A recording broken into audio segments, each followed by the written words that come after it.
Il y a un an, jour pour jour, j'ai fait un mood board de mon année 2025, de tout ce que je voulais accomplir. Il est temps de le regarder ensemble. Franchement, je m'étais appliquée, j'avais fait un truc tout mimi et c'était mon fond d'écran. Donc ça fait jour pour jour, un an que c'est mon fond d'écran. Donc je m'y suis tenue parce que je m'étais dit que c'était important que chaque jour quand j'ouvre mon ordi, je tombe sur ça. Donc pour celles qui se rappellent, il était divisé en 4 blocs. On commence par en haut à gauche. Tout ce bloc-là, c'était vraiment, jusqu'ici, self-care. Genre vraiment prendre plus soin de moi, m'accorder du repos et tout. Franchement, je suis plutôt contente parce que j'ai compris cette année que pour pouvoir être productive, efficace et tout, la récup, c'était tout aussi important que l'effort, tu vois. Donc à plusieurs reprises, je me suis retrouvée à ne rien faire pendant des jours et il n'y avait pas ce sentiment de culpabilité comme avant. Ensuite, le deuxième point, c'était ce petit bloc-là entre... argent, plaisir, amis et petits plaisirs du quotidien, tu vois. Ça, c'était le truc de au-delà du repos, pouvoir me faire des cadeaux. Parce que genre vraiment, il y a eu une très longue période où je n'ai pas sorti un centime de ce que je gagnais et tout parce que j'avais peur, etc. Et cette année, pas que j'ai claqué, hein, mais je me suis fait plaisir. Non, franchement, je dirais pas que je suis devenue dépensière, hein, attention, mais j'ai fait péter 2-3 trucs cette année qui m'ont fait plaisir. Non, je me suis fait kiffer.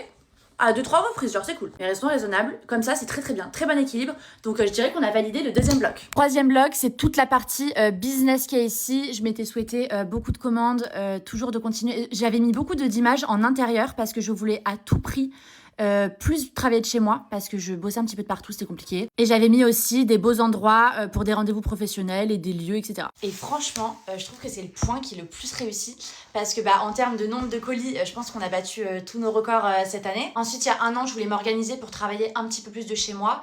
Et là, en l'occurrence, je suis à 100% en télétravail sur ce bureau, tu vois, genre c'est vraiment mon quotidien. C'est quelque chose qui m'a énormément aidée. Et les derniers points, mode le talon avec les rendez-vous pro et les beaux hôtels, ça je trouve que je l'ai complètement respecté parce qu'en fait cette année je ne faisais plus mes shootings en intérieur devant mon mur blanc et maintenant je les faisais en extérieur. Et qui dit extérieur disait soit déplacement dans des autres villes. J'ai fait un shooting à Londres c'était le plus beau shooting de l'année je trouve. Sinon tout le reste du temps je prenais des magnifiques hôtels où j'allais shooter là-bas, je me suis fait kiffer et franchement c'était un plaisir et je trouve que c'est grave ça, genre sans savoir que j'allais, enfin franchement c'est trop ça genre. Et dernier point, c'est toute cette partie là avec cette photo principale, mais donc cette partie là c'est ma vie de famille, mon couple, mes projets de foyer, enfin nos projets communs, vous voyez, avec Mathéo. Et ça, c'était vraiment l'objectif global de ma maison, ma voiture, voilà, ma vie de rêve, tu vois, genre enfant, mariage, propriétaire, t'as compris. Et même si on s'avait fait une belle prière en fin d'année parce qu'on me pense enceinte, aïe. Écoutez, je ne l'étais pas, mais je dirais qu'on s'est beaucoup